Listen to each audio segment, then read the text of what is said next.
Call for the special meeting of the Housing Commission.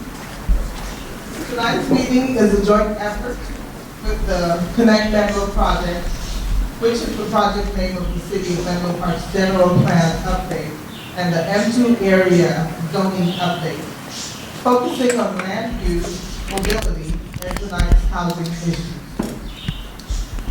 Commissioner Calder is not present. She called to inform staff that she was unable to attend tonight's meeting due to a family issue.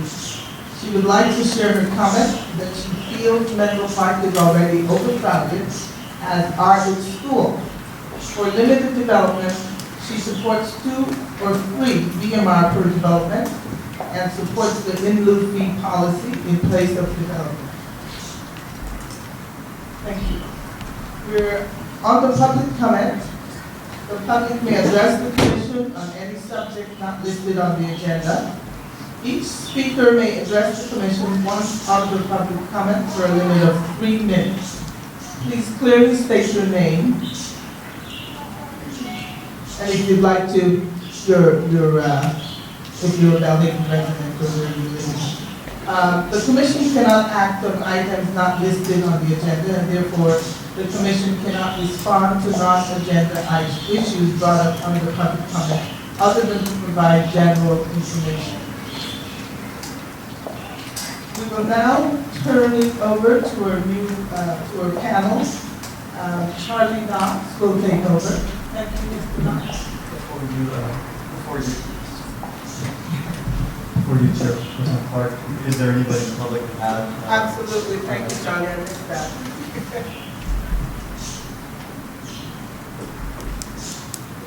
Is there anybody for public comment? Okay, so seeing none, thank you very much. Thank you all for being here. As Commissioner Clark mentioned, this is a joint effort under the Connect Menlo General Plan Update. The Connect Menlo General Plan and Zoning Update Project. And we are in a series of meetings between what has been a long and exhaustive public process to develop a map of potential development in the M2 area, which is the focus of the project, behind Guillermo over there. And in this effort between April, May, June of this year, we're having additional meetings, including with the Housing Commission tonight, the Transportation Commission next week, before we come back to the General Plan Advisory Committee that is making recommendations to the Planning Commission and the Council about how to proceed with potential future development and the study of its environmental impacts in Menlo Park. And we have one of our General Plan Advisory Committee members is Michelle Tate, who's also a member of the Housing Commission. I don't believe we have any other General Plan Advisory Committee members with us this evening. So after this brief presentation, I will introduce our distinguished panel of experts on the subject of housing, specifically here in the region and on the peninsula.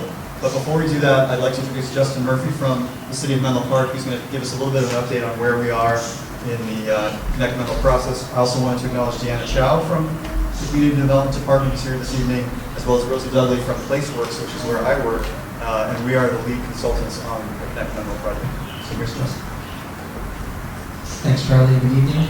So I know I see some familiar faces, and I see some new faces to me. So if I can just get a show of hands, if this is the first meeting that you've attended related to the General Plan Update, Connect Menlo. I see about 6 or 7 people, so welcome. Thank you. Glad to have you this evening. So I'm tasked with trying to give a quick overview of things. So with people that have already, there'll be a lot of repetition for some people. If there's any of this that's a little too fast or you'd like to go in depth, happy to meet with you separately after this meeting to make sure we bring you up to speed so that you can participate fully in the process going forward. Okay, so we're going to try to help inform our housing commissioners panel to the combination audience here this evening. So with that, I'll get started. So, as I mentioned, I'll give a quick background on the Connect Menlo process to date. I'm also going to give you a quick overview of the housing landscape. I think a lot of you are familiar with that, but just providing some data related to that. And then we'll have the panel discussion that Charlie mentioned. These are the 4 people that we're very happy to have join us this evening, all experts in the field, and then we'll have a question and answer session that we'll be opening up to the audience.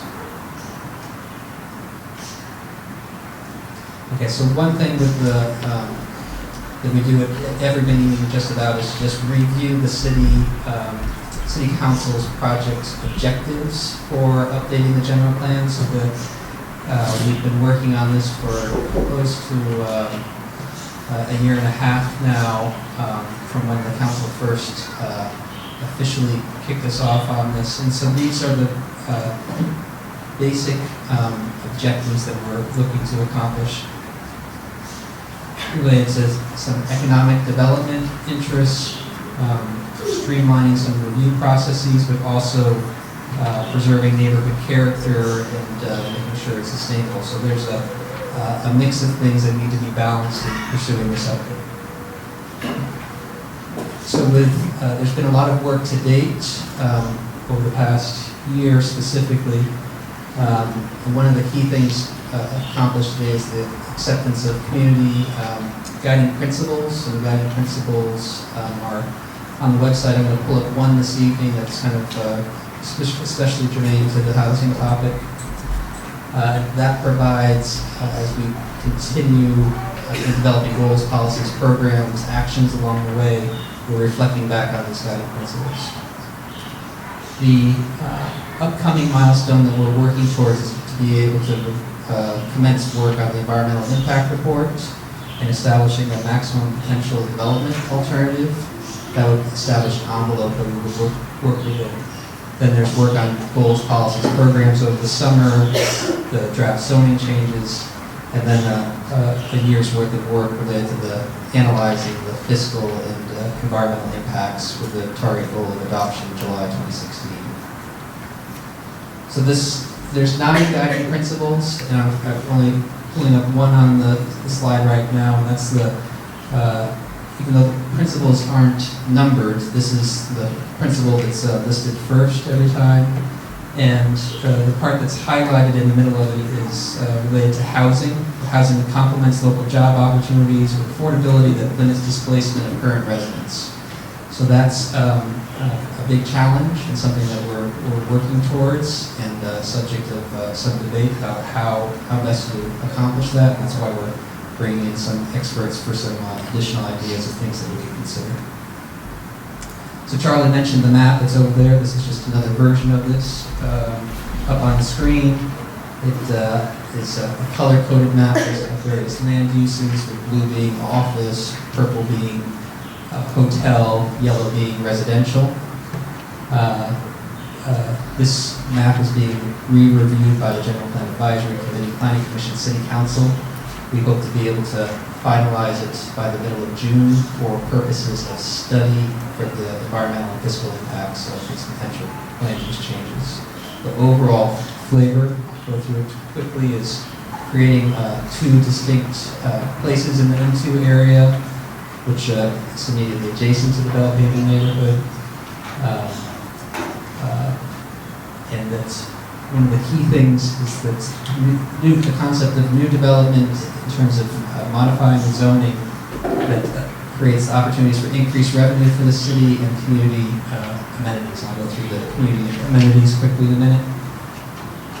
The map represents the potential for an additional 2 million square feet of non-residential development above and beyond the existing general plan, the potential for 4,500 housing units, 600 hotel rooms, and approximately 5,000 plus new jobs.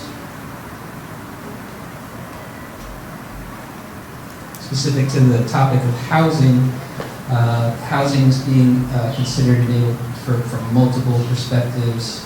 One is the concept of a live, work, play environment that's we've discussed quite a bit in meetings to date. One of the key parts is the potential for a grocery store on this side of the freeway, which we've heard loud and clear is something that's of great importance. So residential helps create the demand for such a market. Residential also provides opportunities for transit and other transportation options in lieu of the single occupant car. And Then in terms of the location, this is the rough distribution of those potential 4,500 units in 3 kind of distinct areas.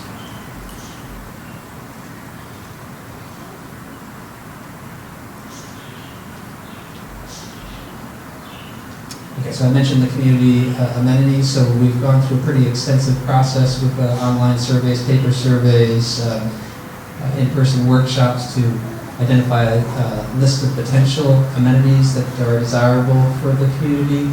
And we recently received 194 submittals, and of those participants, 136 identified themselves as Belhaven residents. And this list that we're using would ultimately allow the city council to help determine which potential amenities or improvements get raised priority for potential funding and accomplishment. So we had multiple categories: transportation, retail, jobs and job training, social service, energy, technology, utilities, parks, and open space. And then in each of those, there's various items, and those were part of the ranking exercise. I highlighted the high-quality affordable housing. That was a subset of social service improvements. One question is whether housing should actually be its own distinct topic and not actually part of this dialogue or part of a different structure. That's something that we'll be looking at over the coming months. Okay, so now I'm going to change gears to start talking about some of the demographic data related to housing. There's been some requests for some additional information that currently kind of exists in a few different documents. We've tried to simplify some of that information. So there's a handout this evening, it's a 2-sided handout. And this slide is just a summary of that information. So this handout that we're distributing this evening as a comparison of a lot of different demographic topics. It's a comparison of the Belhaven neighborhood as a comparison with the city of Menlo Park overall.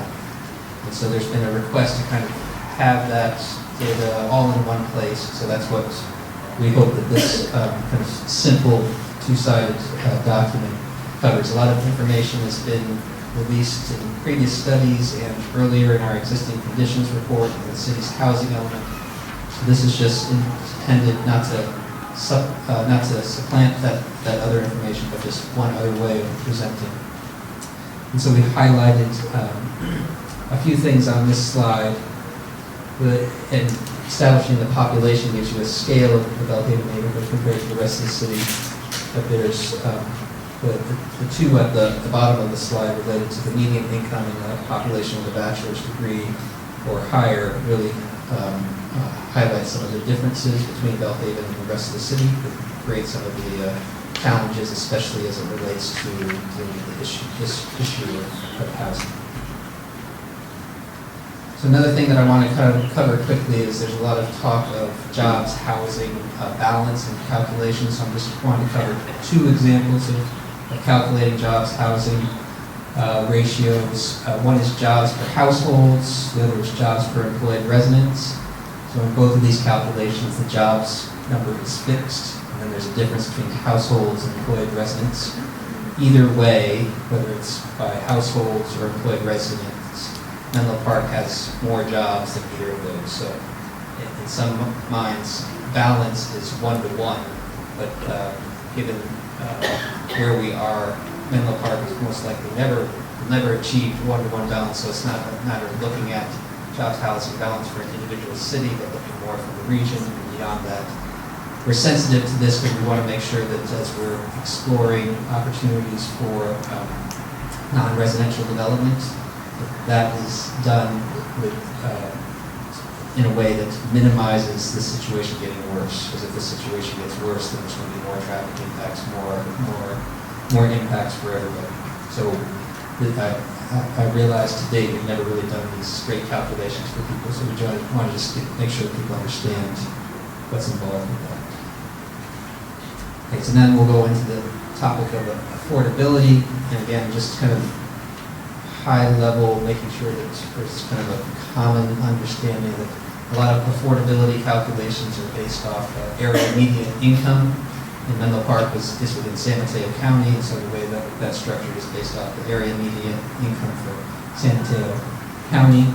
And so these are the current 2015 levels that were just released, or actually released by the state, calculated at the county level for a single person of $72,000 and a four-person household of $103,000. So I highlight that because that $103,000 number has been relatively constant over the past few years. And then in a minute we'll talk about housing costs, and those have not been constant. So incomes are staying relatively stable, and housing costs are escalating. So within that area income calculation, there's a general standard that 30% of someone's income should go towards housing. And if someone's spending more than that, then that's a definite burden on them. And then you're looking at what somebody's should be able to pay versus the market rents. And that gap between what someone's able to pay and the market rents creates that affordability gap. So that's the basic calculation. Our panel here can go into that in a lot more depth about what that means if you've got questions about that. So then I just pulled some things. This is from our adopted housing element. And what's circled in the middle there is the 103,000 median. So this was from 2013, so 2 years ago. Median income is still the same. This graphic also shows then a number of professions and what their salaries would relate to on this chart. So then if you, again, these next few slides are all from our existing housing element. So they're dated a little bit, but they're going to be, they'll do the job of explaining what the sort of basic calculations are. So this is summary of rents from 2013. So compares Menlo Park and county and a couple different data sources. But if you look at the 1 bedroom or 2 bedrooms, if let's just take the Craigslist listing of 2,200 to 3,200, you can easily add $1,000 to each of those numbers and to take us up to today's rents. So the rents are escalating, the incomes are staying stable. That's putting more and more demand on. So then this table just goes into the calculations of single person, 4-person household, the various income levels as a percentage of the median income, what the maximum affordable monthly rent would be, what the market rent is, and then the affordability gap. So this just kind of steps you through those calculations. Again, it's from our housing element. So that's kind of a quick overview of the affordability challenges and some of the basic calculations. So then I just wanted to cover a couple things for which the city has recently done or is in the middle of doing, just to kind of set the stage for things that are already in the works. There's the potential to do more. So one thing is related to what the city has done in terms of changing some of the zoning or creating density bonuses. So over the past few years, the city has upzoned property in the El Camino Real downtown corridor to allow residential densities to 30, 50 dwelling units per acre. So that's part of the specific plan. So that zoning is now in place to create kind of the incentive for higher density residential. And the city does have, I believe, 400 units in the pipeline in the El Camino Real corridor right now. In addition, the city rezoned land associated with our housing element updates, and there's approximately 850 units in the pipeline of 30 dwelling units per acre or more. We have some examples that I'll go through in a second. The city also updated its or adopted provisions for implementing state density bonus law requirements and created a new affordable housing overlay zone. And we've had 2 development projects that have utilized those 2 provisions. Quickly cover those.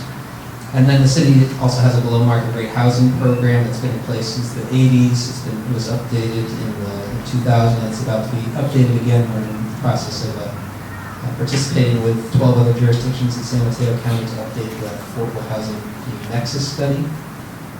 And our program currently includes inclusionary requirements for ownership residential, for developments to include below market rate units on site. And then we also have a commercial linkage fee that for pretty much office development, say, that then pays a fee to the city. And then the city has issued a notice of funding availability. The last one was for $3.2 million. There's a housing development that's taking advantage of that. The city's going to issue another notice of funding availability this summer for close to $5 million. So a couple of home stretch on some of the slides. There's been questions about affordable housing that's currently in Menlo Park. So there's about between 400 and 500 deed-restricted affordable units in Menlo Park. One question has been, where are those located? So right now, about 60% of those units are located in the Bellhaven neighborhood. And so that's one thing that people are sensitive to in terms of where affordable units are located, existing, and where future ones may be located. Part of the history of where some units are located is that the Bellhaven neighborhood is part of the city's redevelopment agency, and there are requirements to use proceeds from redevelopment for affordable housing. So there's a number of sites that are there because of the redevelopment money had to be funneled back into affordable housing. There's also affordable housing units that the city partnered or worked on for during the foreclosure crisis, the neighborhood stabilization program. So there were things that were kind of based off some of the geography. There are some additional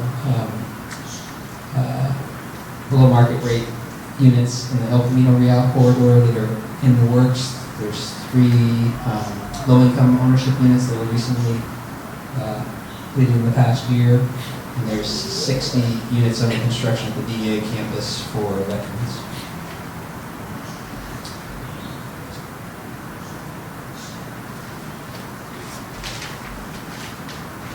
So this slide, which also posted in the back, shows some of the new development in the M2 area, and these are all projects that are, these are all approved projects, some of which are under construction, some of which will start construction within the next year. So there's office development at Sobrado, which is right on the other side of the railroad tracks here. There's Menlo Gateway, which is office and hotel development. Both of those either paid or will be paying in lieu fees, commercial linkage in lieu fees. Then the other 4 are residential developments. So in the top left on Haven, that's the St. Anton development. That includes 37 affordable units through both state density bonus law and off-site BMR units. Bottom left is Gray Star next to St. Anton. Those are 146 market rate units. Upper right is Hamilton, Greenheart, 195 market rate units. And then the lower right is Mid-Penn on the 1200 block of Willow Road, 90 senior housing units replacing 48 existing affordable units. So that's kind of the quick overview on the housing issues, kind of set the stage for tonight's panel. And then this just kind of covers the next steps in the Connect Menlo process over through September, with the critical items coming up in June. So we'll probably mention next week there's a Transportation Commission meeting in this room. Then on Wednesday is a General Plan Advisory Committee meeting, and the Planning Commission City Council meetings. The NOP stands for Notice of Preparation. It's the document to launch the environmental review. So we're trying to come to the point where we can get agreement on what it is that would be studied in the environmental impact report. So with that, I'll turn it back over to Charlie. After the panel, if there's questions, we're told anything else, I would handle that as well. So a couple things just as we transition into the panel discussion.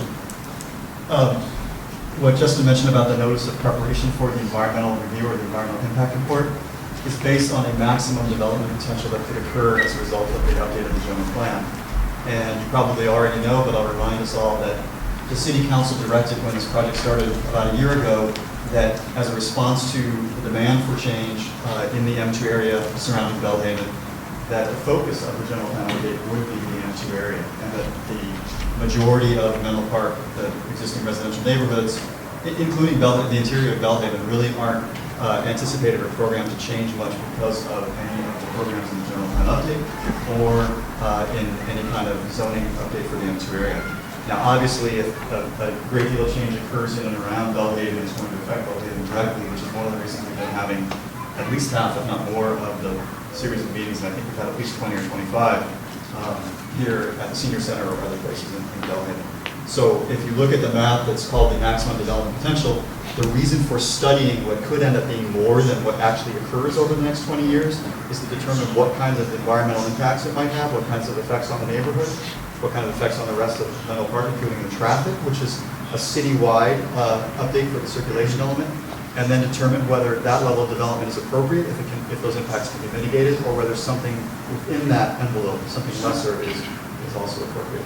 So again, bringing the Connect Menlo with the Housing Commission's charge, we've heard a lot of comments that range from there's already too much quote affordable, below market rate housing in Belhaven, we don't want any more, to wait a minute, if all this housing gets built to house future workforce or existing workforce, which may be a good thing so that people aren't driving as much and they are able to live closer to their jobs, what about Belhaven residents who might end up not being able to afford their rent anymore? Is there a place for them to go? So there's kind of a circle of logic that involves Belhaven already being 60%, as Justin mentioned, of having 60% of the housing that's for below market households, but also recognizing that it's a good idea in general to put housing near your place of employment. And so does that mean that Belhaven should or should not have an increase in the amount of housing?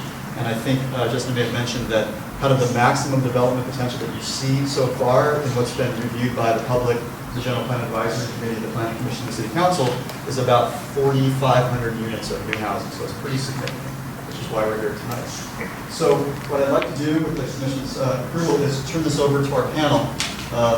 You've got, or you may get if you don't have it already from the table in the front, a listing of the biographies of our panelists. We are very, very fortunate to have a really distinguished panel with us this evening, and you probably want to hear from them, not me. So I will be brief and not repeat the biographies, but I'll just give you a quick introduction. On your far left is Wayne Chen, who is the Division Manager of the San Jose Department of Housing. Wayne is an invaluable resource in terms of trying to understand what it takes to create a neighborhood. San Jose has a series of what are called urban villages, sometimes also overlapping with what you may have heard called priority development areas in the Bay Area. And San Jose has some very successful strategies in place, and Wayne can tell you a lot about the best management practices, where you could take a street like Willow that's burdened with traffic, that doesn't have much of a relationship between the businesses that are there and retail shopping opportunities for the local neighborhood, and create what we call the live, work, play environment, which is what we have examples of on the board on the right over there. And so Wayne is a resource on that and a variety of other topics. And what I will do, by the way, is we'll start off the panel discussion with a targeted question for each of the panelists that I'll ask them, and then we'll get into more of a free-flow dialogue and then open it up for questions from the Commission and the public. Next to Wayne is Daniel Saber. Daniel is an attorney with Community Legal Services in East Palo Alto, and he's got a short, because he gets to be younger than the rest of us, but a very brilliant career already, working with disadvantaged communities both here and in other countries, looking at how to empower those communities, including through housing solutions. Next to Daniel is Pilar Lorenzana-Campo, and she's Deputy Policy Director for the Nonprofit Housing Association of Northern California. She works all over Northern California, basically on trying to create prosperity and equity through projects that support community housing and community activity. And then finally, to her left and my right is Libby Seifel. Libby has had a very distinguished career in real estate economics and the economics of housing in the marketplace in the Bay Area. Has worked in more places than I could possibly name, with great success. Again, trying to merge the economic prosperity, economic investment in communities with housing solutions that allow the communities to stay in place and to enjoy the fruits of that prosperity. So with that, I am going to start by asking a question of Libby. And please understand these questions are we're really trying to reflect a list of many questions that we've had through the almost year of this process of Connect Menlo targeted to housing. We've had a lot of questions about housing, what density means, what affordable means, who can live in certain kinds of housing, and how housing is produced and occupied. And so I'm going to try to hit some of the most frequently asked ones and target them to each one panel member, and then we'll go from there. So the first question I have for Libby is, what exactly is affordable for workforce housing? And what can Menlo Park residents afford? Thank you very much. I just wanted to see if it was okay with all of you if I asked a few of you some questions first before I answer. There will be a method to my madness. So my first question is, how many of you live in Menlo Park? Great. So, which is most of you. So how many of you rent a home in Menlo Park? So I gathered that the rest of you own a home in Menlo Park. Okay, so I'm just going to ask you just to get a sense of how long you've lived here. Have you owned a home in Menlo Park for more than 30 years? Anybody lived here more than 30 years? 30 years? 30 years. Fabulous. How about 20 years? 20 years or more? 20 years or more? And how many? 10 years or more? 10 years or more. And how many people here 5 years or more? So, and some of you very, very new. Anybody 1 or 2 years? 1 or 2 years. So, each of you has potentially faced a very different housing market when you moved here. Some of you may even remember when housing here was, well, let's see, 30 years ago. Might remember when housing here cost $100,000, maybe. Anybody remember that? Anybody remember that?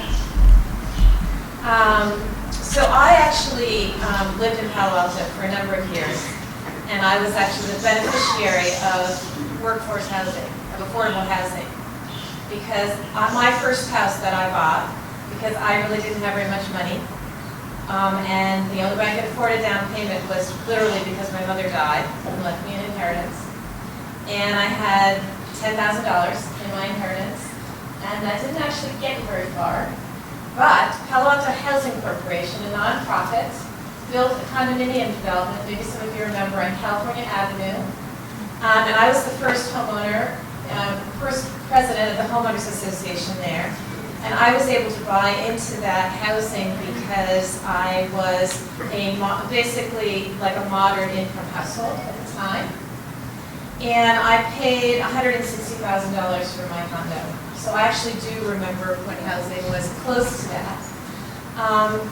And the reason I'm starting by saying that and by asking all of you to think about what the housing market is like is it's going to be very different for your children or for other people that are moving here in the future, because the housing prices that they face are quite different. And the amount of money that you have to save up is remarkably different. So right now, to buy a house in, in Menlo Park is way north of $1 million on the whole. And a condominium is about $900,000 right now, according to Zillow. And for the people that live here in Bellhaven with an average income of about $60,000, according to the data that we just heard, that basically would enable you to be able to afford to buy approximately a $200,000 house, approximately. And you could most probably afford, and I should most probably look at your sheet and see what you would say, but let me just say, according to my data, in terms of rent, what you could afford is approximately on the order of like $1,200 a month at that income level. And the market rent for a two-bedroom home is approximately, in Menlo Park, again, according to Zillow, is $3,400 right now, Menlo Park. So that means that many people can't afford to live here. We did a study with NPH, which I'm so grateful that they retained us to do, with Urban Habitat, called Moving Silicon Valley Forward. And Pilar would be happy to provide hard copies for you, or you can get it on their website. The point of that study was to basically say, what is happening in Silicon Valley in terms of job growth and in terms of the pressures on traffic that are occurring, and why is affordable housing so important to relieving congestion? And what is it that we can learn about looking in the future? And we did some analysis which frankly shocked me.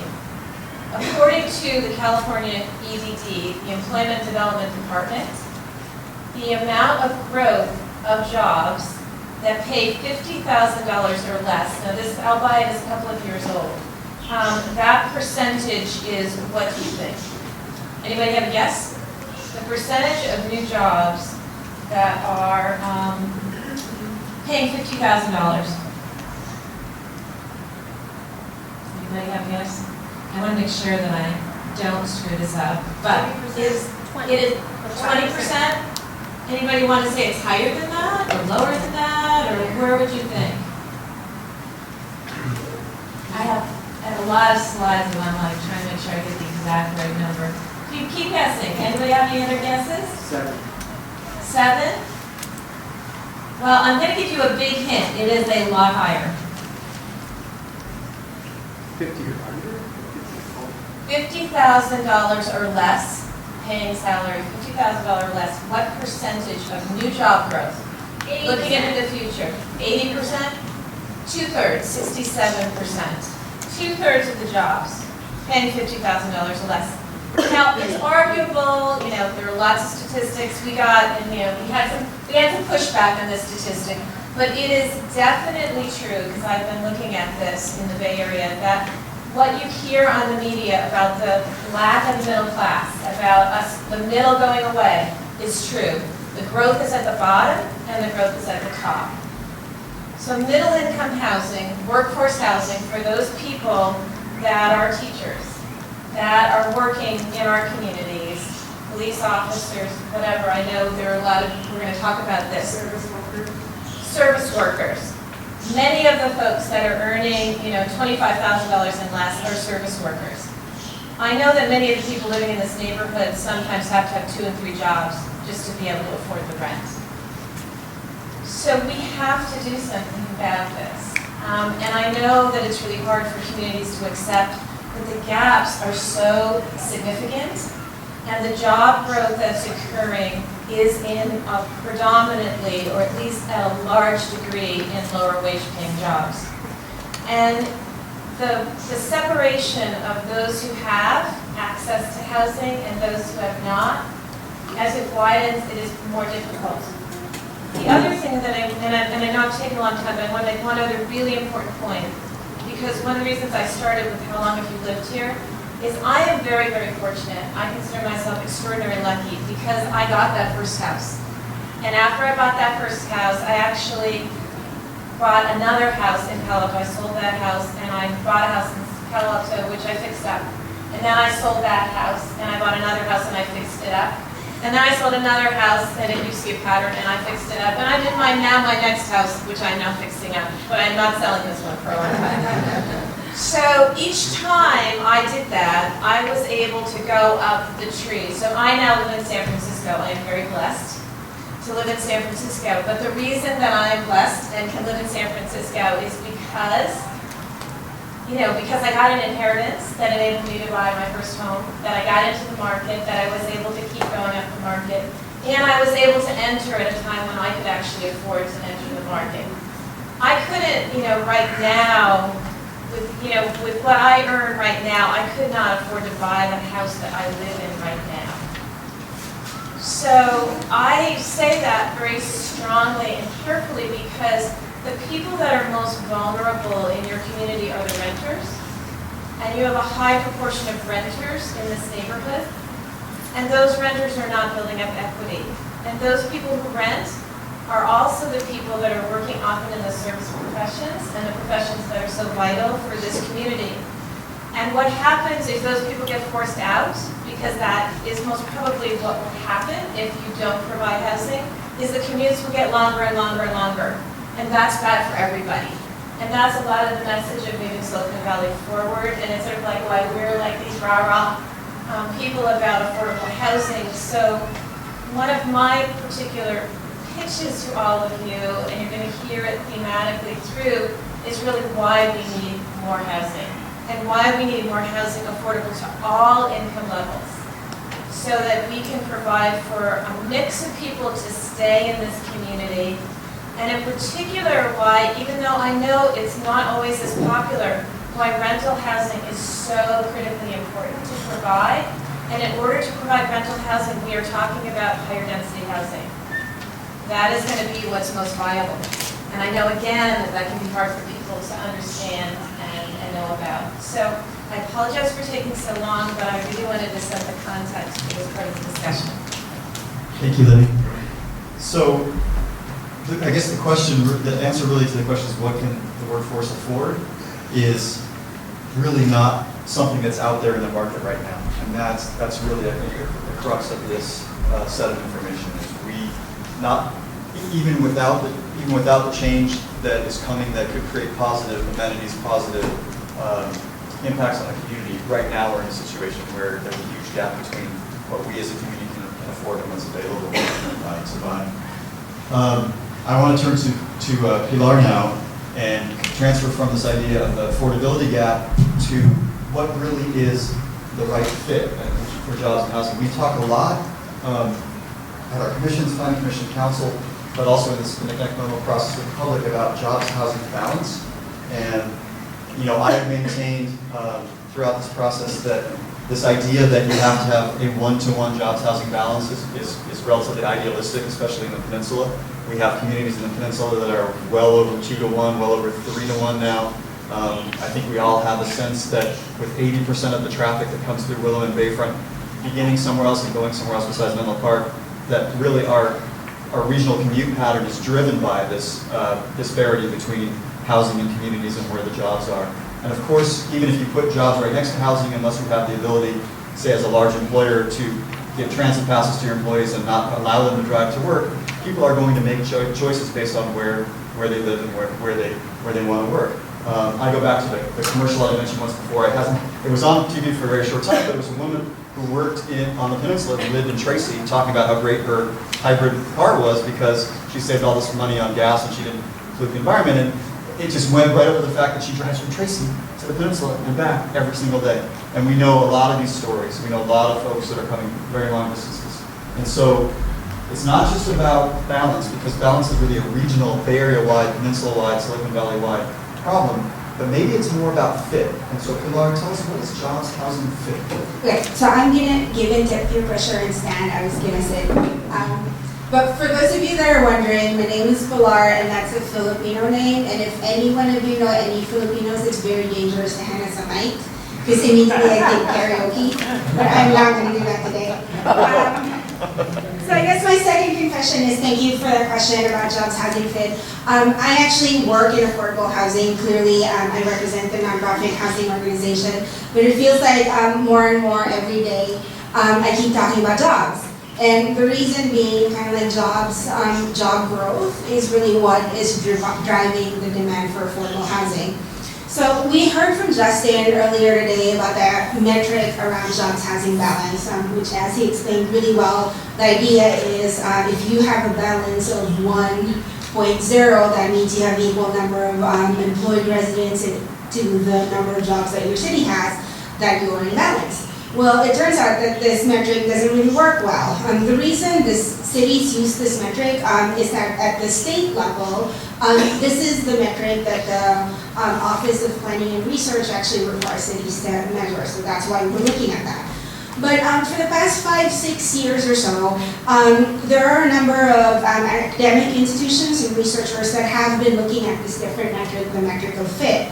So the idea of jobs, housing, fit is that it compares two data sources. Number one, the first data source that it collects is the number of low-wage jobs within each and every city.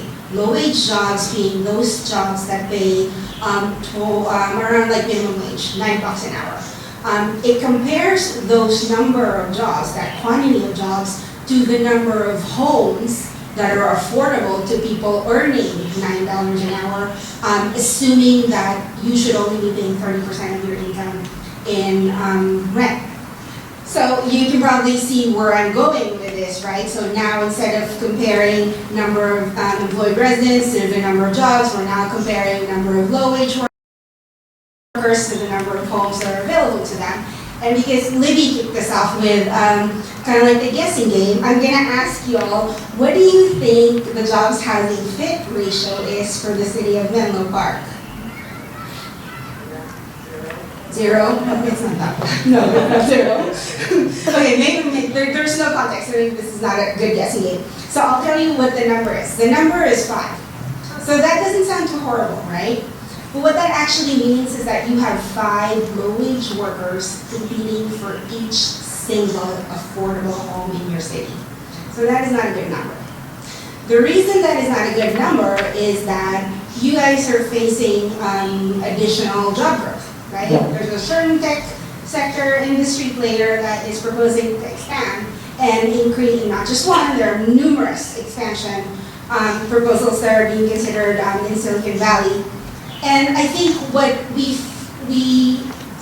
really important thing for us to remember is one of the facts that Libby pointed out. When you hear that X industry wants to grow by 12,000 jobs, those 12,000 jobs are not all wealthy jobs. The multiplier actually is for each single wealthy, one high-paying job comes with 4 low-paying jobs. So vast majority of the job growth that we're going to see is for low-wage earners. And guess what? Those low-wage earners are going to need affordable housing. So your ratio is going to go from 5 to some higher number. Just to give you a sense, across the whole county, the range of jobs housing fit numbers kind of like ranges from around 2 to much higher than that, 10, 15, 20. The reason it's important is that, so the researchers from UC Davis that first started tracking jobs housing fit, they're working with Wayne and myself and a bunch of other regional stakeholders to quantify what is the miles, what does it mean in terms of additional miles, what do your job housing fit ratio numbers mean in terms of miles. So what we're seeing is if you're in a single digit ratio, then that really means that people are workers who live in that city, but who work in that city but don't live there, commute something around like 5 to 10 extra miles. But as you get higher, so for cities that, maybe I'm wrong, maybe it's higher than that. I think maybe it's maybe 10 to 15. Because the next increment is that for a city that has a jobs housing fit ratio of 10 or more, it's 40 miles. So that worker is lives 40 miles away. So that has some pretty real costs, not just for the worker, but for our communities, because 40 miles each day multiplied by how many low-wage workers is a whole lot of traffic. It's not just traffic for your community, it's like really a lot of pressure and a lot of demand on infrastructure that we have that's already not kind of like at capacity. There's health costs associated with driving so far, not only with obesity, but kind of like the mental health costs of you spending so much time driving alone in your car and stressed day to day. And last but not least, it also affects kind of like how our communities grow, how stable our communities are, the kind of relationships that we have. So that kind of like ratio is actually a really important thing to track. And what I will say, I think, is that what is interesting is that the city of Menlo Park kind of like is at a really good place right now, since you guys are doing a general plan update, to rethink the kind of goals and the kind of policies that you have within your general plan update, and to actually include some sort of like policies that include benchmarks and goals for you to better your jobs housing fit. And so I guess that is my positive message to you guys. Thank you, Pilar. Many years ago, I worked for a long time on the public side in Colorado during the explosion of the resort boom in western Colorado, and we dealt with these same issues, but the traffic pattern was so well defined by the mountainous terrain, we could actually see where people were having to move to. You could see the employees who had lived up near the ski towns having to move 10 and then 15 and then 20 and 30 and 40, 50 miles away. And as Pilar mentioned, one of the things that became apparent were these stresses on families, domestic violence increase with the increase of commute, and there's a lot built into the problems you have if you really have to go further than you would like to for work. So this is a very, very important point. This question is for Wayne. And of course, these at some point I'll kind of all run together in terms of their import.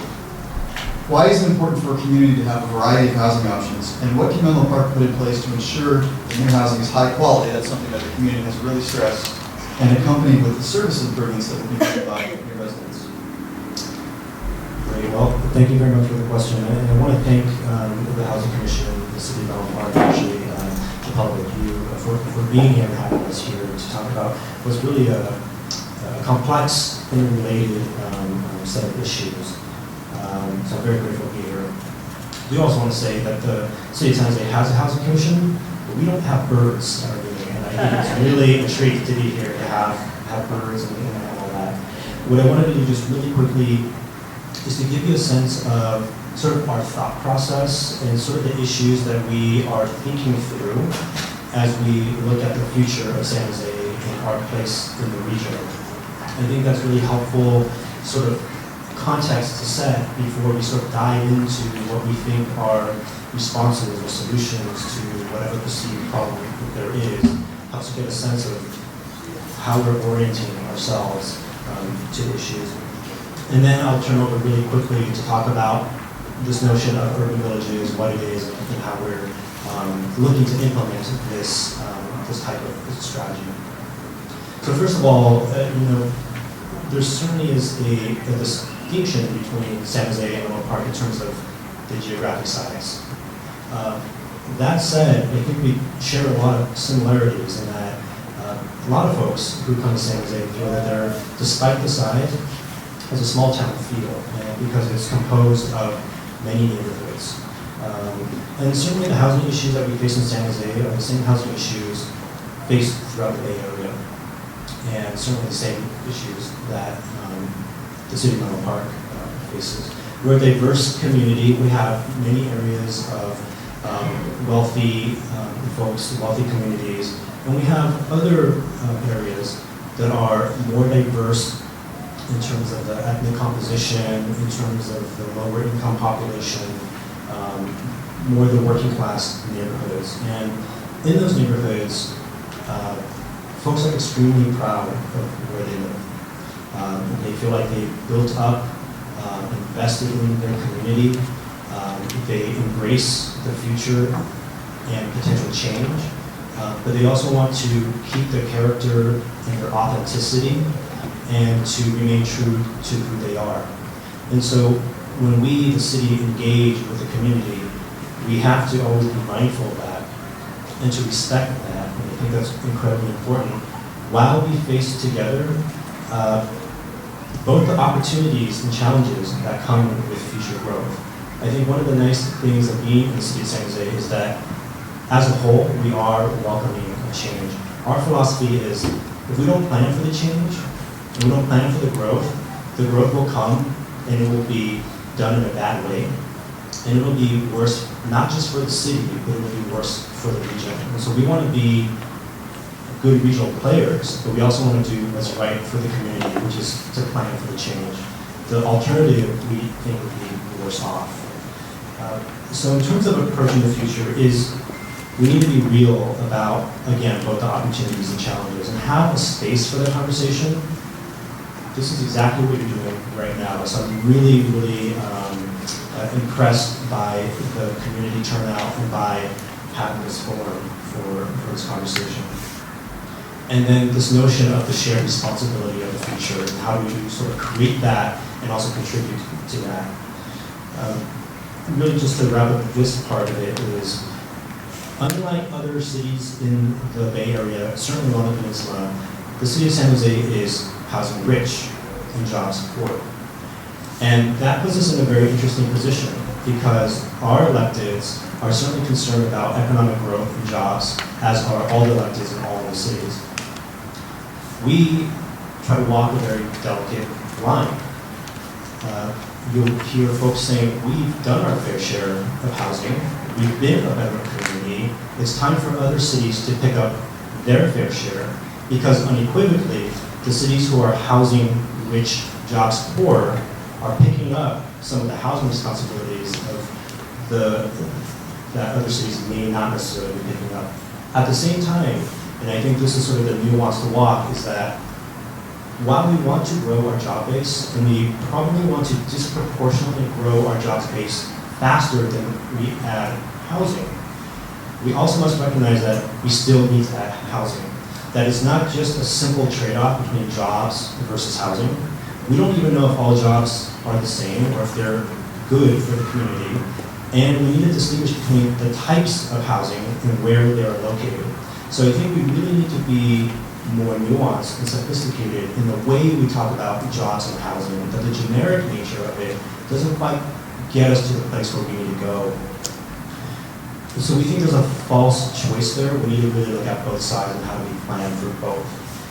Finally, there's a saying from a good friend of mine who often says, housing is where jobs sleep at night. And so the distinction again between housing and jobs isn't as great as we might like it to be sometimes. And then we're both employees and residents of some place. And so I think part of the challenge is, how can we see ourselves in what we perceive to be the other? We are the other. And so how do we create a diverse community that essentially creates opportunities that we get to enjoy in the community that we're in? Regarding urban villages, as Charlie mentioned, first, how many of you have been to San Jose? Okay, awesome. How many of you have been to Santana Row? Okay. What about Willow Street? Okay. What about the Alameda on the way to the Shark Tank? This is pretty awesome. I'm pretty excited about this.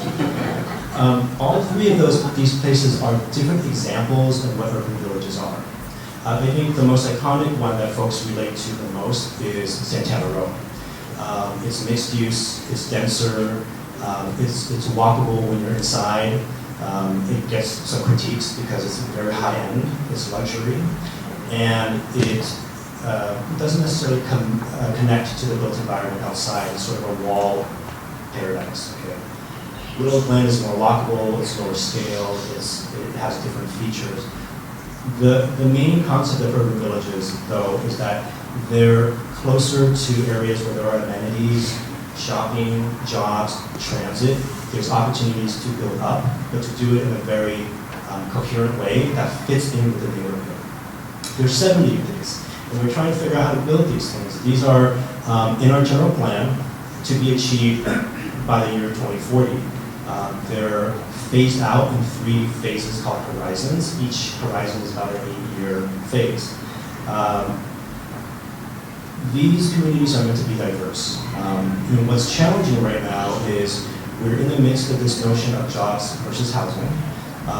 We're strapped with the ability to finance affordable housing in these areas. So what we're doing right now is to figure out implementation strategies and financing strategies that might include potentially looking at things like a new form of tax increment financing, new zoning tools, and then working with developers to see if we can strike up a way for developers to contribute to affordable housing. In the Santana Row area, we have a mobile home park, and that's received a lot of attention because there's concerns that the residents there might be displaced because the landowner there is looking to potentially sell or redevelop it. And so we have that issue as well. We're now taking a look at our mobile home preservation/conversion ordinance and policy to see how we might address this issue. We're not quite there yet in terms of figuring it out, actually, because in the notion of needing new tools for affordable housing, there have been notions of, because we want jobs, and the peninsula is so strong in jobs, we need economic incentives for jobs as opposed to housing. So we're having that conversation. The way we're phasing out the implementation of these urban villages, there's a sort of a tweak in there that says you really can't build any housing until you have a plan approved and a financing plan approved. One of the safety valves that we're looking at right now is to say, maybe if you come in with a great proposal that includes affordable housing, the affordable housing piece will be seen as a community benefit that can sort of bypass those implementation stages. So that's really what we're looking at. But what we really need is we understand that affordable housing is good for economic sustainability, for the environment, and for equity. And so right now, Santa Clara County is seeing 28 million miles of vehicle miles traveled on a daily basis. That's really huge when you address that. 28 million miles on a daily basis. And that was actually from a few years ago. I'm guessing that it's worse now. So there's all sorts of impacts. We think that a diverse community is a strong community, not just in terms of social diversity and social cohesion, but in terms of economic diversity as well. I'll just wrap up with one more point, is that this week, one of the news articles that have been circulating is that 1 in 4 home buyers in Silicon Valley are now opting to move out and looking in lower cost areas, simply because the cost of housing is that much more affordable, and the decline in any salaries that you might have is not that big of a decline. So we really have to look at this really seriously. Wow, that's quite a lot for thought, right? And if it was 28 million VMT or vehicle miles traveled a couple of years ago, it must be more now.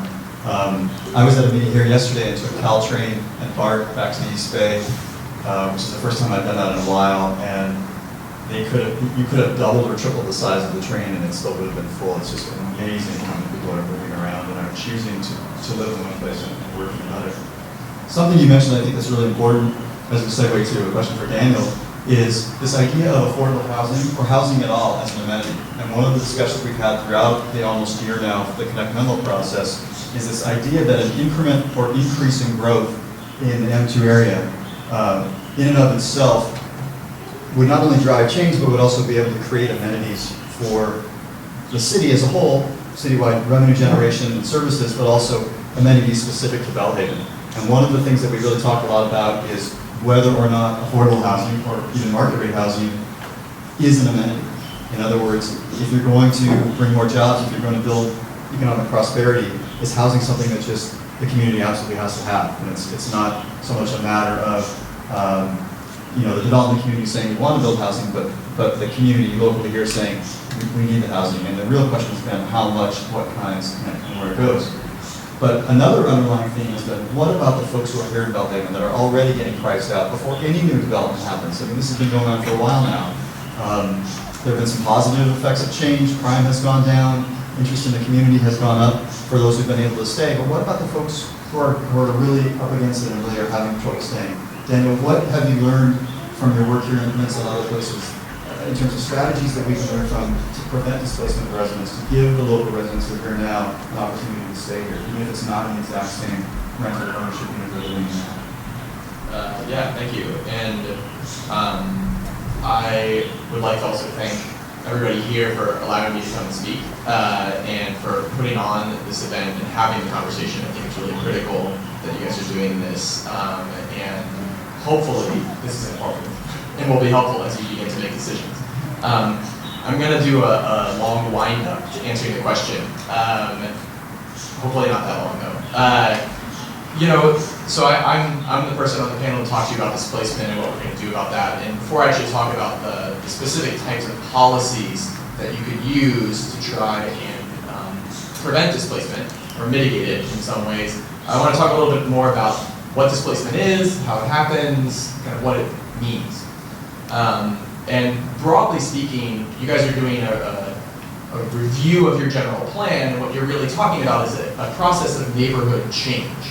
And what you're trying to do is manage that change in a certain way, plan for it. One of the consequences of neighborhood change is that, particularly if you change in a good direction, and things become better, more desirable, is that prices go up. And that's oftentimes, that can be a very good thing for some people. Unfortunately, it can also be a bad thing for other people. And so what displacement, particularly in this context, really means is that there are certain people who are going to be forced out of your community as a consequence of the changes that are happening. So they will not be able to benefit from any of the great new things that you guys are going to do. And you, unfortunately, will also lose the benefit of having these residents who were part of your community and who were tied into the social networks, the churches, the schools, etc. of your community. When I think of displacement, anti-displacement is a negative way of thinking of it. I think a more positive way of thinking of it is it's really about community stabilization and neighborhood preservation. So lots of times when people talk about neighborhood preservation, you think, oh, we have a single family home character, I want to keep that. I think of it more in terms of, we have existing social networks and relationships in our communities that make our communities strong. And what being anti-displacement really means to me is that we find value in our current residents. We believe in and want to continue to be a part of a particular community. And trying to prevent displacement is really about keeping the community together, keeping all of those various threads that weave into the beautiful pattern of Belhaven and Menlo Park together. That's really what it's about. So as the introduction to this section, it's about your existing residents.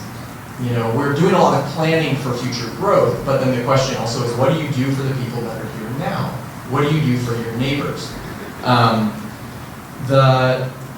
So that's, I think, the way of looking at it, and I think the frame that I want to put on it is, really when you are thinking about, do we want to implement some form of anti-displacement protections?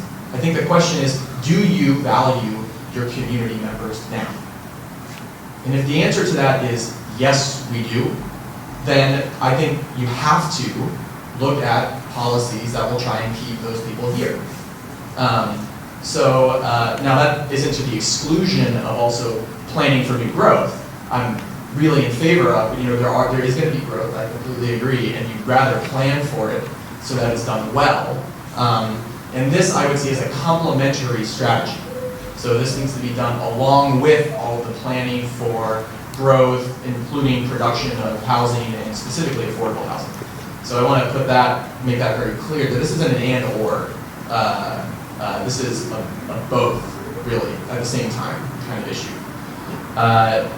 So when we're talking about displacement, I would like to kind of break it into two different types of displacement. So what I like to call, or what a lot of people call, direct displacement or indirect displacement. So the classic example of direct displacement is a redevelopment project, where somebody lives in a particular area, you knock down the building that they lived in and you put something else there. Those people that were in your community were forced to leave in order to make way for something new. Another example of direct displacement, which this community in Belhaven is facing in a very serious way right now, is forced evictions. So this is relevant much more for renters, and I know that we have a dearth of renters in the room right now, and maybe this can be helpful for those of you who perhaps don't have this as part of your daily life. But a lot of what I do in my job is work with renters, and particularly working with people who are facing eviction from their homes.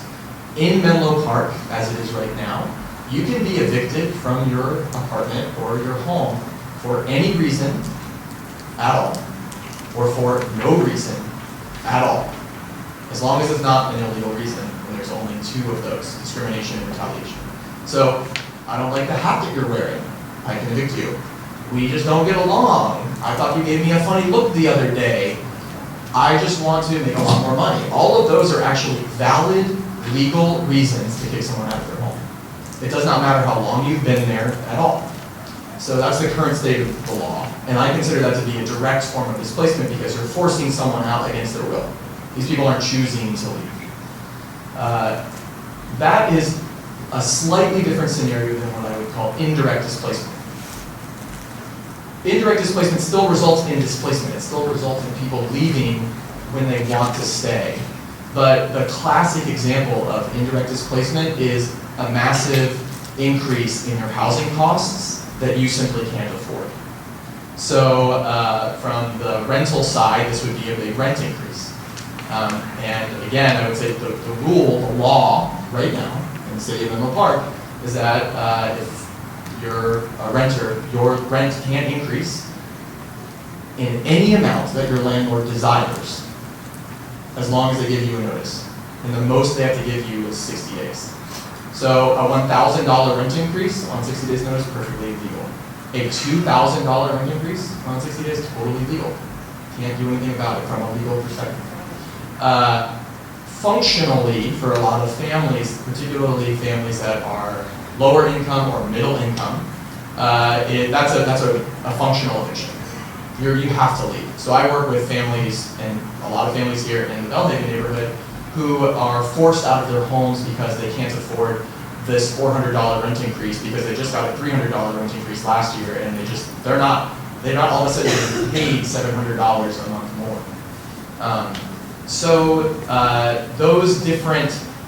There are different ways in which people are being displaced, but the result is really the same. Now, I've been focusing on renters, and I know we don't have any renters here. So one way that I would like we can do a thought experiment together. Y'all are homeowners. How many of you guys have heard of Prop 13? Prop 13? Yep. So who can kind of help walk me through what Prop 13 means for you as a homeowner? Anybody? Commission members?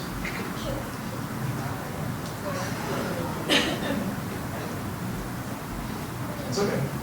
I mean, so let's say, right, like land values all around you are going up, right? You bought your house, like, I don't know, 30 years ago, one gentleman, 20 years ago, 10 years ago, right? And when your property value goes up, your property taxes would go up, right? You didn't plan for that when you bought your house, right? You may not be making more money than you were when you bought your house. So the property taxes could go up. Now what Prop 13 does is it limits the amount that the property taxes will go up, as long as you live in your home, right? So you have, what I would say is some degree of predictability, right? You can say, all right, let's assume that the market keeps going crazy, and my property taxes are gonna go up as much as they can, 1 or something percent per year. You can kind of plan 10 years out and say, okay, 10 years, if it keeps going up 1%, I know I'm gonna need 10 years from now to be paying X on my property taxes.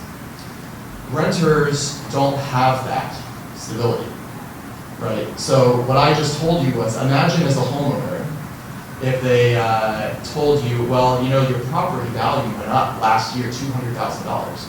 So we're just going to assess you the full increased value in 2 months from now. You're gonna have to pay that increase in your property taxes. That's the world that the renters are facing, frankly. And this moves me into the policy solutions. So I want to talk about a range of policy solutions. There's a number of different things that you can do to try and address displacement. And particularly, I'm focusing on renters because those are the folks that are the most vulnerable, because there aren't any protections really in place for them right now. And I use Prop 13 as an example because Prop 13 is essentially rent stabilization for homeowners. It's pretty comparable. The idea is that you have predictability. Your costs will increase under Prop 13 or under a rent stabilization regime, but you have a predictable increase. So Prop 13 says your property taxes can only go up 1% per year. I don't exactly know what it is, I'm sorry, but I don't have that information, but it's some small amount per year, but it can go up once every year. Rent stabilization will do the same thing. So there's a lot of state laws that, and federal laws, frankly, that actually put some limits on what you can do to control rents. You can't just tell a landlord how much to charge. That's actually not legal, and rent control isn't about doing that. You just can't do that in California. What it is it's saying you can get a rent increase every year, but it's going to be a certain amount. And the community decides what's an appropriate amount. So in San Jose, there's rent control, and they say 8%. In East Palo Alto, we have it, and it varies per year, but it's usually somewhere around 2%. San Francisco has it, and it's a little different. You in Menlo Park, if you wanted to enact this, you could choose what the percent is that you think is appropriate. I would say that if you find, a $1,000 rent increase to be somehow abhorrent, you actually believe in rent control. And the question is just how much. That's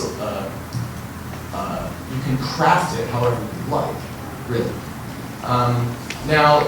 So that's, I think, on kind of the most, and what I would say also, the last thing about rent stabilization is that that's directly addressing the indirect displacement issue, right? So indirect displacement is really happening because of the increase in rents. This is a very targeted solution to that problem. I would like to move from that to what's called just cause for eviction. So these two laws actually typically work together. Like I said to you before, the law as it is now is you can be evicted for any reason or no reason. What a just cause law says is it flips that assumption on its head. And it says you can actually only be evicted for a good reason. So, or a just reason. You can only be evicted for a just cause. So there's a lot of different causes. Look, if you're a bad tenant, you can get evicted even in a place that has just cause. You don't pay rent, you destroy the property, you bother your neighbors. All of those in any city in the state of California, you have to be able to evict somebody if they're causing problems like that. There's also a number of other causes that have nothing to do with the fault of the tenant that are usually built into these laws. Again, what I would say is, as a local jurisdiction, you have a lot of flexibility to craft this how you would like. Different cities have done it differently. You don't have to do it like San Francisco did, or like Berkeley did, or like East Palo Alto did. You could do it as Menlo Park wants to do it. There's a lot of kind of room to play. But the basic idea is, if you're a tenant and you pay your rent and you're being a good tenant, you get to stay for as long as you want to stay. That's the essential idea. Moving into that, to the third policy issue that I want to talk about, and it links up with some of the just cause issues. There are some causes that have nothing to do with the fault of the tenant. So let's say you're in a single family home. You're renting it out. The owner sells it and the new owners want to move in. That's why they bought it, right? That will be a just cause to evict the current tenants, right? They had nothing to do with the sale. They didn't want the sale. They don't want to leave. But even when you craft a law like this to protect a lot of people, these folks are going to have to leave through nothing that they decided to do on their own. This is where what we call relocation benefits kick in. And the idea is that if you are evicted through no fault of your own, you would be able to receive some form of compensation to get a softer landing. So I see this as a mitigation, not a prevention strategy. It's making the effects of displacement a little bit more bearable. So again, lots of flexibility. You can craft this help in a lot of different ways. You know, San Francisco has a very, very robust relocation program. Other places don't. The city of Mountain View actually has a relocation benefits program without rent control and without just cause. I like to point to Mountain View because what it does is it says, it's about 3 months rent is what you're entitled to. And why that's important is because that's what you have to pay to go to a new place. First, last, and security deposit. So if you're going to be able to actually land on your feet, you need to be able to have some chunk of money saved up to do it, which is very hard if you're living paycheck to paycheck. So that's the third policy on the spectrum of options. And then the last is kind of a broader catch-all, which I mostly think it's focused on the anti-harassment protections. And the idea here is that when the market is really impacted and there's such a high demand, 5 people trying to get into one house for every single house that's out there, you end up typically with a race to the bottom. So what this means is that there's actually very little incentive on the part of the landlords to keep their properties up, to provide good customer service. Not all landlords are bad landlords. A lot of landlords are actually very good landlords, but there are some people that take advantage of the imbalance of power in the market and will actually basically say like, oh, you want me to fix the heater? I don't really want to, and I got 15 other people that want to get in here. So you either live with it or you take a hike for it. Which is actually something I hear probably about every other day from people that I work with. You could enact a set of laws that would define that type of behavior, for example, as harassment. Because really what you're talking about is a landlord who's essentially trying to kick somebody out for exercising their rights.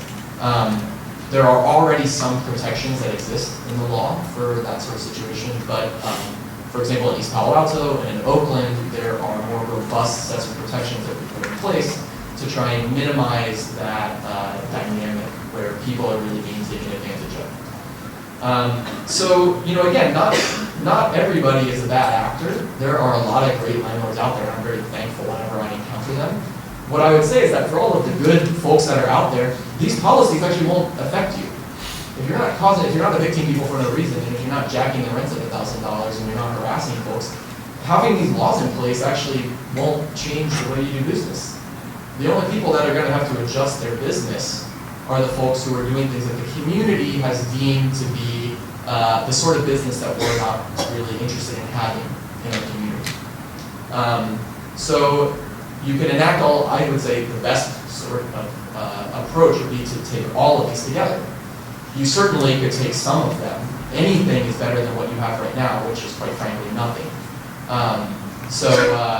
I'd be happy to talk in more detail about how you could do that.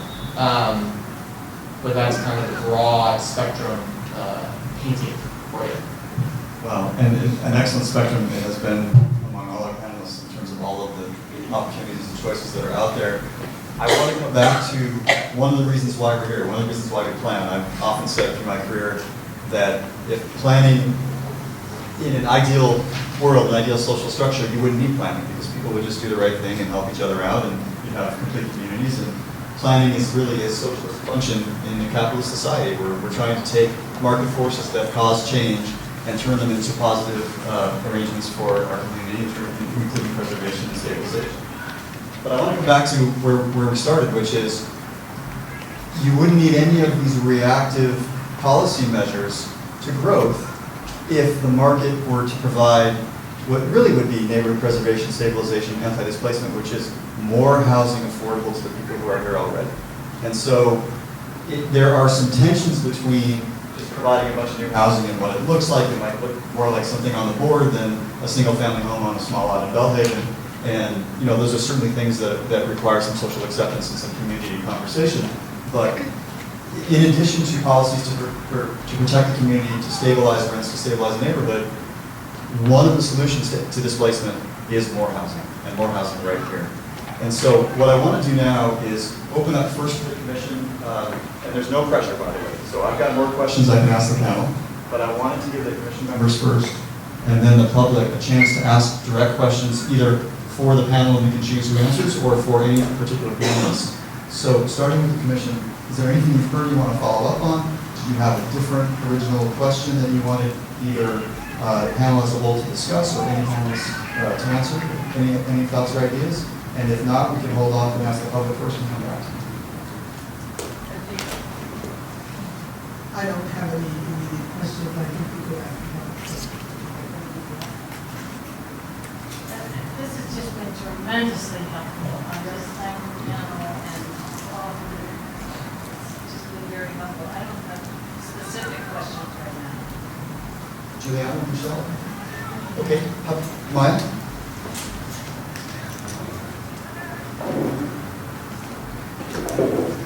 Hi, thank you. My name is Maya Perkins, and I'm a resident here. And I actually have a bunch of comments, but I'm going to start with my question. And it's actually, I want to start with something that you said, Charlie, which really got me very excited. Because you said that if we build, that would help solve some of our housing problems, and that it might address this displacement that is happening. And what sort of perks my ears up is that my sense is that building takes time and that people are getting displaced now.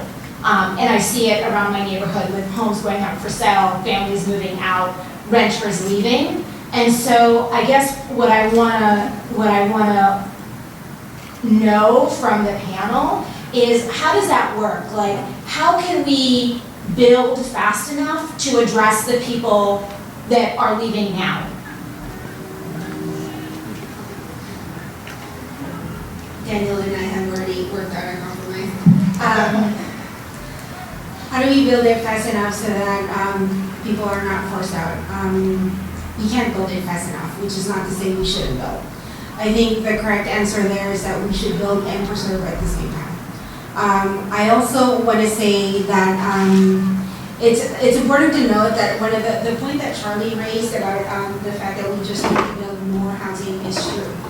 What I will say is we need to make sure we're building the right kind of housing. And what I mean by that is that if you walk away with anything that I say today, it's this: I am a data nerd and I have a lot of data. And we collected data on housing production for the last 7 years across the entire Bay Area.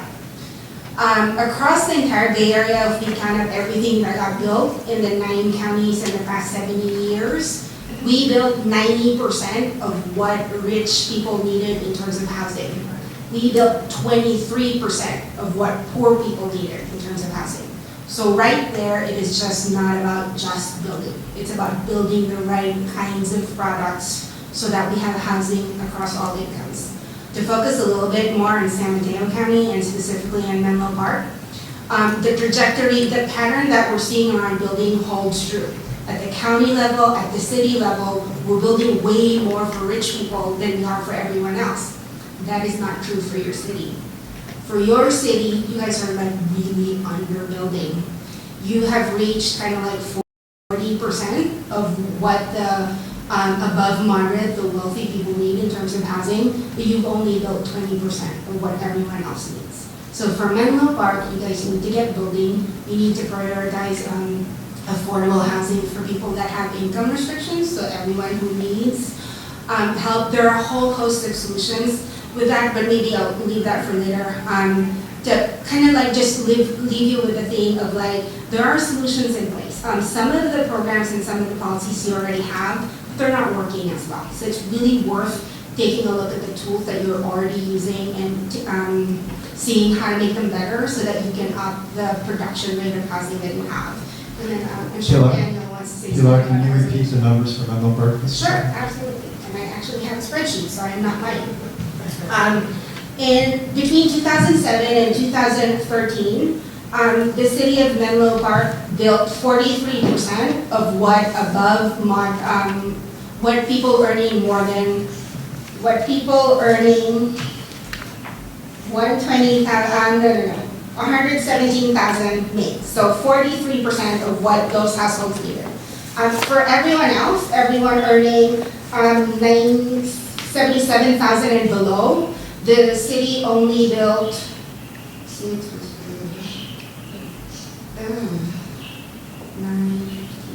7%, 8% of what everyone else needed. They're very low numbers, and again, share this with you, especially so the idea of as you grow the number of jobs without providing the housing that those new workers will need, never mind the housing that existing households need, because a lot of people are overcrowding. What does that really mean? So that means that cities like San Jose have to provide the housing for your workers. Cities like my city, Oakland, need to provide housing for your workers. And what that means is that it taxes our bridges, taxes our roads, so it's just like a lot of things. So I do want to say you have the right tools. You have impact fees, you have housing overlay zones. What you need to do is to figure out what other tools you need and how to make your existing tools function better. I'll just do it very quick, and then I saw there's another energetic question. I agree with exactly what Pilar just said, that you absolutely, and I think with what Charlie said, you absolutely need to build more housing in order to try and prevent displacement in the long term. But we can't build ourselves out of this crisis fast enough. It's just not possible. It takes too long to build.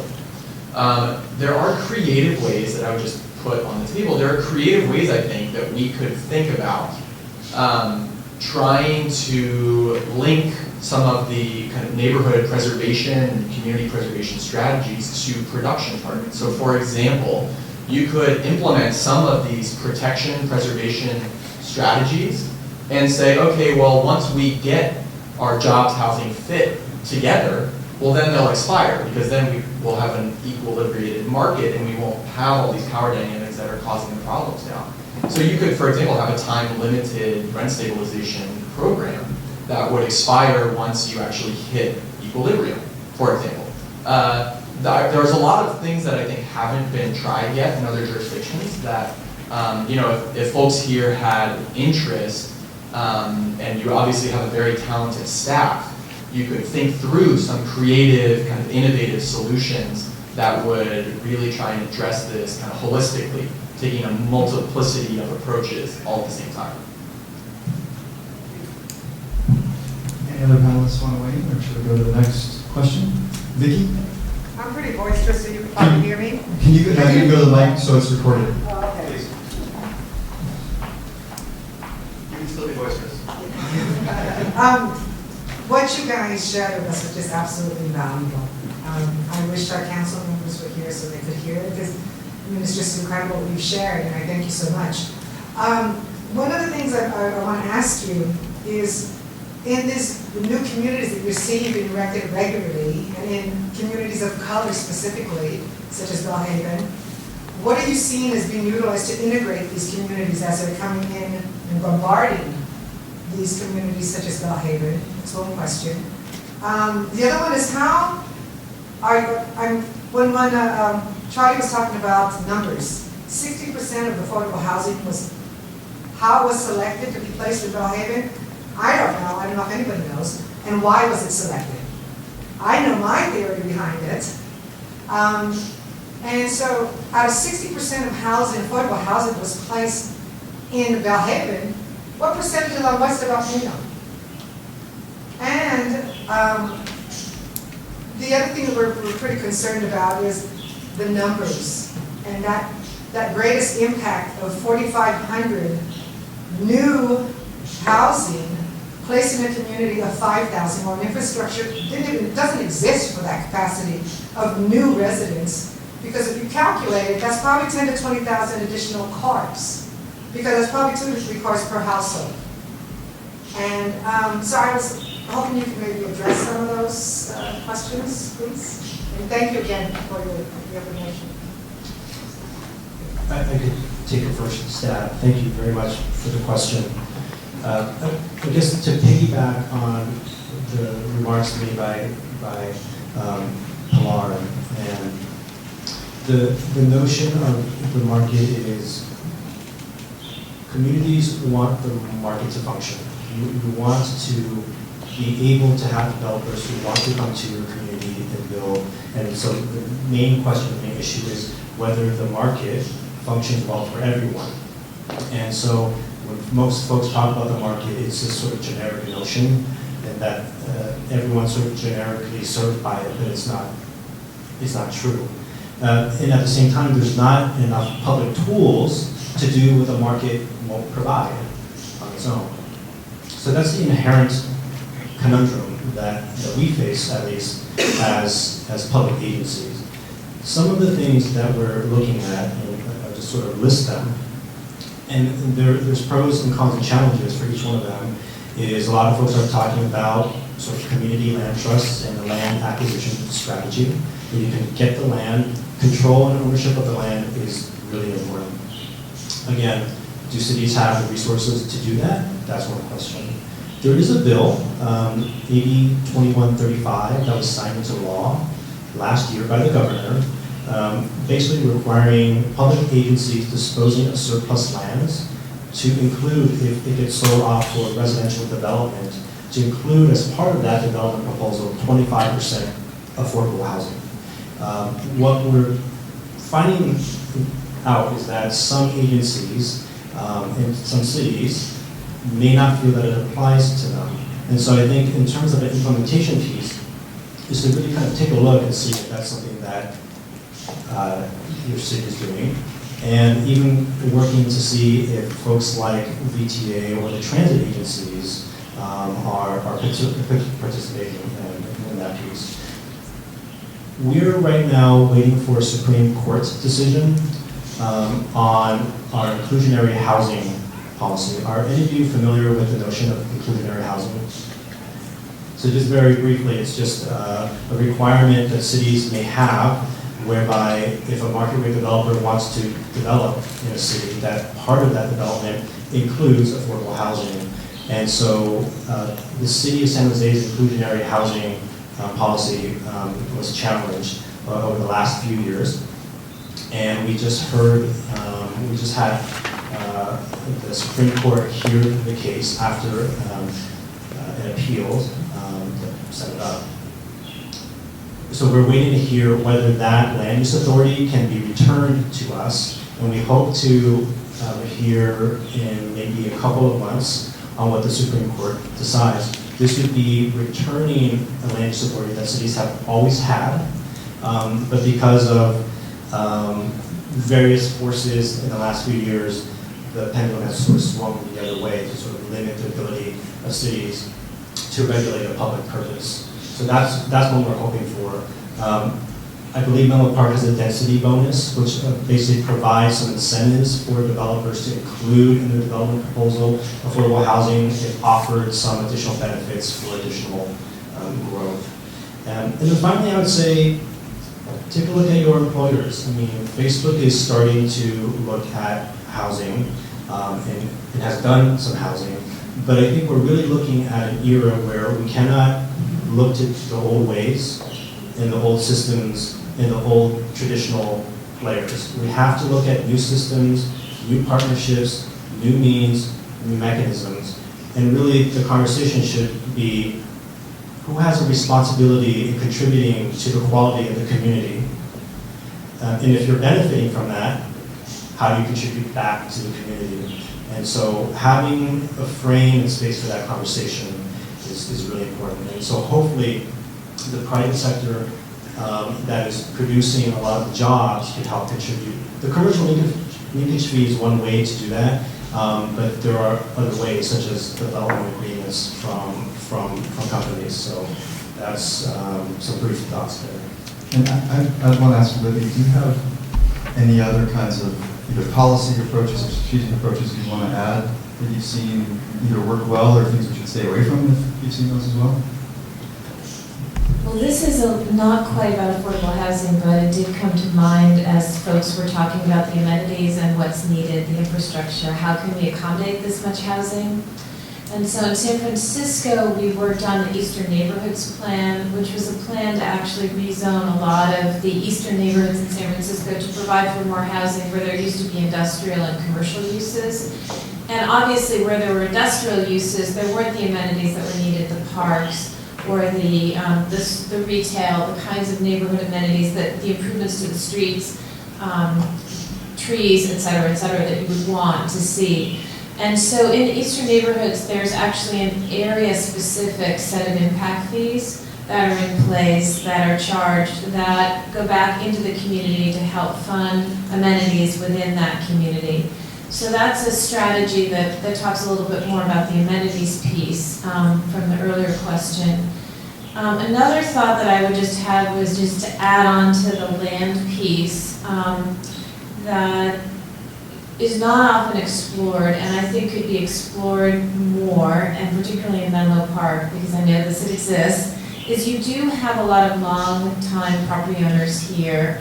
Particularly, there's an incentive with Prop 13 for commercial property to be held for a very long period of time, as well as residential property. So there are opportunities to do tax advantage sales, which are basically that someone who's owned a piece of property for a long time is going to have to pay taxes when they sell that property.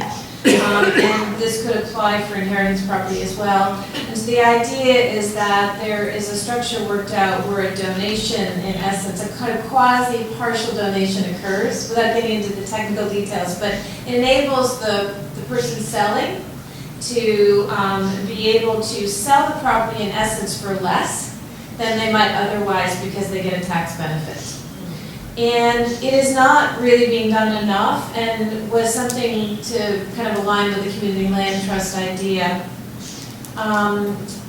We also worked on an idea that was Silicon Valley-wide, the timing of which was really poor, but I think because when we launched this, it was the dot-com bust, but this was an initiative where we were funded to do a business plan by Mid-Peninsula Housing Corporation, nonprofit corporation, to do a business plan to look at a Silicon Valley-wide land trust.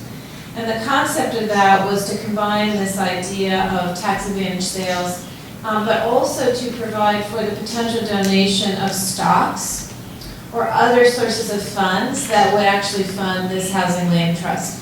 Actually, part of what grew out of this idea was the Santa Clara Housing Land Trust, though a lot of the funding for that has been public funding in base, and there has been some private funding. But I do think with the high-tech explosion and what's been happening, that is something that should be explored, is could you potentially get some ideas? And one of our models when we were looking at this land trust idea was the Peninsula Open Space Land Trust. So you have one of the most great examples of something that works for an environmental purpose that you could apply for a housing purpose. Having control of the land is really critical, and as you're sort of thinking about the rezoning, to sort of add on the idea, and I know for some corporations this may be heresy, but I know that some that are future looking are thinking about it, is basically to ask and require the dedication of land for housing at little or no cost as part of a corporate expansion to deal with the housing issues. And the reason why that's so important is because if you can have free land, that can be leveraged with tax credits and other public mechanisms that can provide for a broad range of housing, workforce housing that could be affordable. The other thing that I really want to say and respect and understand, the concept and desire to not feel that you're done. And that affordable housing is being put on this side of the freeway and not the other side of the freeway, and I understand and deeply respect that viewpoint. The reality of the land and housing price situation here in Menlo Park is that you have a bifurcated market where it is more expensive to do development on that side of the freeway, and where your opportunities for infill development are not as great because you do have underutilized land here, relatively speaking. You do have some opportunities along Alpena Corridor and in the downtown, that I know you have your downtown specific plan that's addressing that.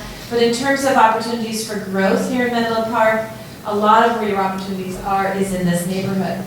So I think trying to figure out a way to balance out a housing spectrum that is affordable to a broad range of folks, and so that folks here do not feel that it's being done in a way that's disadvantaging the existing neighborhood, is really critical to do and to think about very carefully, because one of the things that Pilar said and that I said is that there really is going to be a lot of growth in low-end jobs as well as high-end jobs that is going to occur, and it is going to occur in this neighborhood. So there are going to be deep pressures to have housing that is affordable to a spectrum of people in this neighborhood. And if you don't provide that housing, then those pressures are going to continue to exist. There is a great report that was just issued by the Legislative Analyst's Office, the LAO, California statewide, looking at our crisis as a state and looking at this mismatch between need for housing and supply. And we have been so under-delivering housing for so long, all across the coastal communities in California, that we have much to do to catch up. And I know in Menlo Park's case, you have a lot to do to catch up. So, if I leave you with any message tonight, it's that you really need to enable developers to get through this process more quickly and be able to build. And I would say any type of housing, but I would want to say, within a diverse spectrum of housing. But building is so incredibly important, not only for you as Menlo Park, but Palo Alto and San Jose and the whole peninsula area. We really need to rethink that. We are working now on the North Bayshore plan, we call it 3.0, in Mountain View. Because the City Council has now recognized that they really do need to address the housing issue out in North Bayshore. And and I'm really excited about that. I'm really excited that there's been that change in direction. And I think that the technology sector is recognizing that need. And so I would also look at the planning process that's going to be going on there and some of the discussions that are going in Mountain View as well, because they're dealing with, not that all the communities are dealing with these issues, but they have a planning effort out in the eastern part of their city, different in that there's non-residential out there now, but they are thinking about how can they integrate housing with tech-centered growth. I think that's a perfect segue into what I wanted to say to wrap up, which is we've talked a lot on the transportation side about placemaking and place-based communities, and we've thought a lot in our transportation discussion about just with the idea of traffic, of how to abate traffic, how to kind of deal with the existing traffic mess, this triangle of new jobs, housing, and transit. But if you really think about what makes a place great, it's what we've all been talking about in terms of the community that's been built up already and keeping our community members here, giving people options to move around. Even if it's brand new, something that looks different than what they lived in before, they're still here, they're still part of the community. And I think what this panel has done an incredible job of tonight is framing basically the constraints, but all of the opportunities and all the different ways that we can try to keep the Belhaven community, even in the face of this potentially massive growth directly near us and in this truly enormous growth in the region around us. So I wanted to thank the panelists very much for your time. I would encourage you, we're out of time and we need to adjourn the meeting, but I'll stick around. The panelists would be willing to stick around for a little while and answer some questions. I would certainly appreciate it. Thank you all for coming. Thank you for your participation. And don't forget, the next in our series of meetings is next Monday night here in the Senior Center, I believe. And we will be with the Transportation Commission talking about a lot of the same issues, but from the perspective of traffic and traffic solutions and resolutions. So thank you very much for our panel. Thank you, Charlie. Thank you, panelists. That was very good explanation. We have a lot to think about. And thanks again for all that wonderful data. I have more data.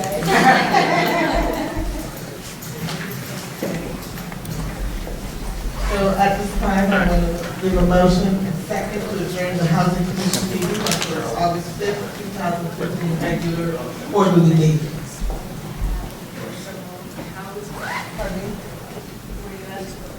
Yes. I so moved. Okay, thanks, Sally. And a second? Thank you very much. The meeting is adjourned.